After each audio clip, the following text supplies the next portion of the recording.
What's up, La Familia? Does my face look familiar?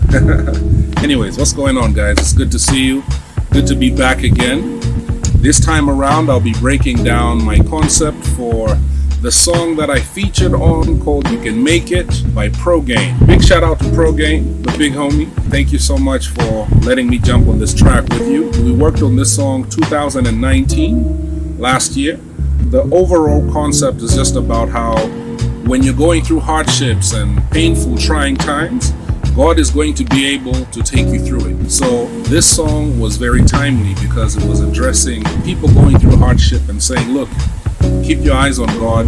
He's going to help you. If you trust Him, He can actually take you through this. You can make it through the fire. Now, apart from the overall concept, there's also my angle of the concept in the song. And I'm going to break down my verse.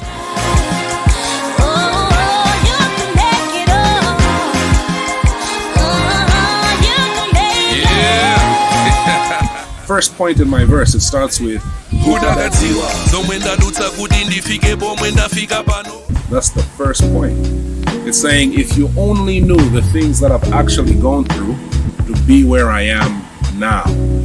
You see, the funny thing is, many times when God wants to use somebody, He takes them through a refining process. He takes them through situations that actually refine them and purify them to be who they are. The perfect verse that I wanted to use for this situation is the mother who had two sons, and she pleaded with Jesus to say, can I have this person to be on my right hand? Can my son be on your right hand and my other son on your left hand when you enter your kingdom? And Jesus said, you don't know what you're asking for. Can they drink of the baptism that I'm about to undertake? You see, Jesus knew that there was a baptism He was going to undergo in order for Him to be placed where He's being placed. And it is in the same way. We see certain ministers minister with a certain potency when they minister. But what we don't realize is for them to have the kind of potency that they have when they minister, there's a refiner's fire that they've also undergone. There's a baptism that they have undergone to be where they are. I've also gone through some things in my life, and this verse talks about some of those things. And I'm going to share with you about some of the baptism that I've gone through, the hardships God has taken me through to process me so that I can be the kind of minister that I am today.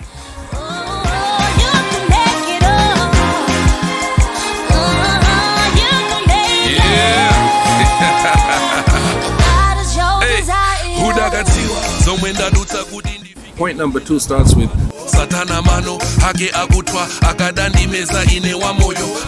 basically, that's from Psalm 124 from verse 1 to verse 4. Satana mano, if the Lord had not been on our side, their anger, their attacks would have swallowed us whole.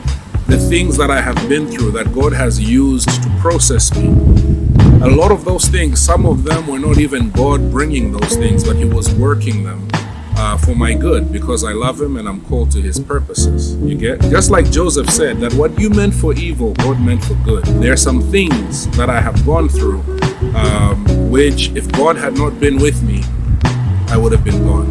So with point number 2, I will take this and I will also skip the middle part of the verse and I'll go towards the end. The ending summarizes some of point number 2.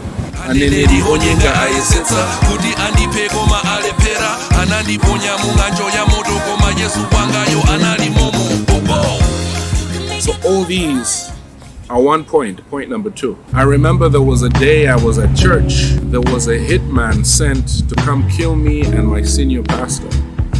And I remember that day I was hanging out with one of the young people, and this young person walked up close to us, walked into the compound. He had been attending the church for 6 months so that he could be undercover. He joined the youth ministry, and we had actually gotten to a point where we really trusted him and we took him as one of us. But little did we know that he had been sent on a mission to actually attack me and also my senior pastor. But by the grace of God, that day when he was coming to do what he wanted to do, when he got close to where we were, he began to manifest demons. And I remember the young person that I was with was so terrified that she ran away as I stood there and I prayed for this person and cast out the demons. After I had prayed for him and he came back to his senses, he was ashamed and he confessed that he had been sent by a false prophet to come and attack us that day. And he said, if you don't believe me, I can prove it to you. And he took us around our own compound at church, and he began to dig up zituma around the compound that he had secretly placed around the church compound. He began to show us even body parts and different things that he had placed at the church because he wanted to attack us. After everything had been said and done, we pleaded with this young man to accept Jesus. And I remember after pleading with him to accept Jesus, he denied.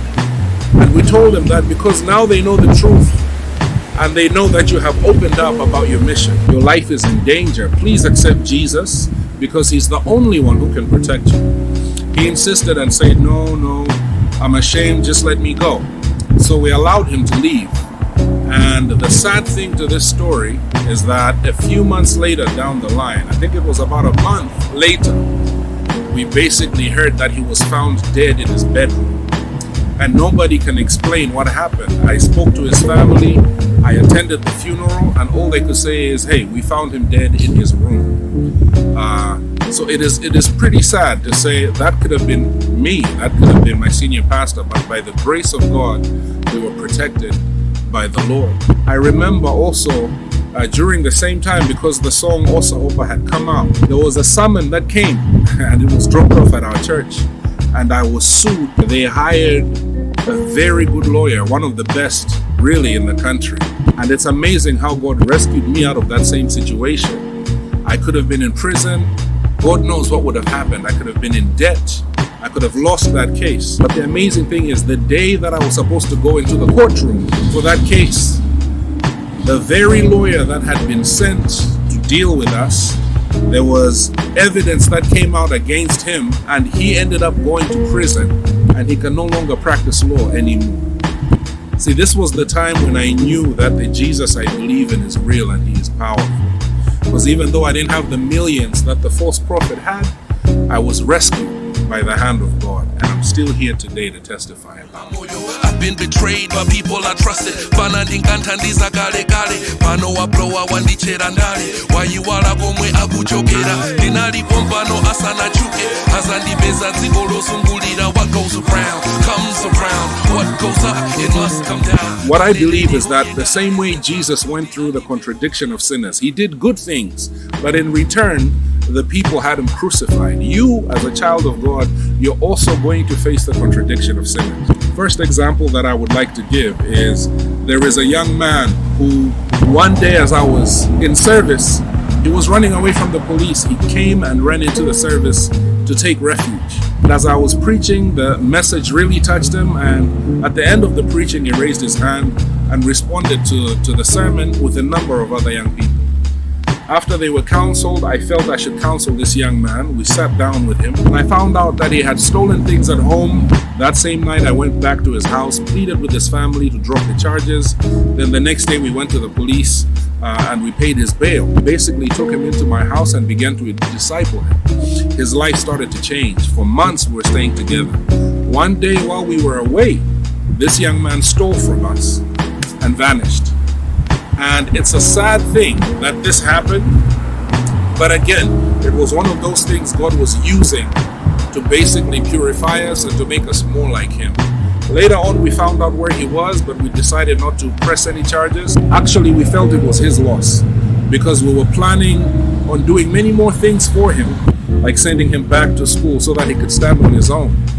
And we felt that he had shot himself in the foot. This was a quick breakdown, a quick summary of my verse on You Can Make It. And I just wanted to encourage everyone to say, listen, whatever situation you're going through, maybe there are people you trusted, people you didn't expect to reward you with negative when you have done good for them. Jesus went through the same thing, and it's only going to make you more like Jesus and more Christ-like. Look out for more breakdowns of my verses in different songs, because there's a lot of material coming out this year. God bless you guys. Stay tuned.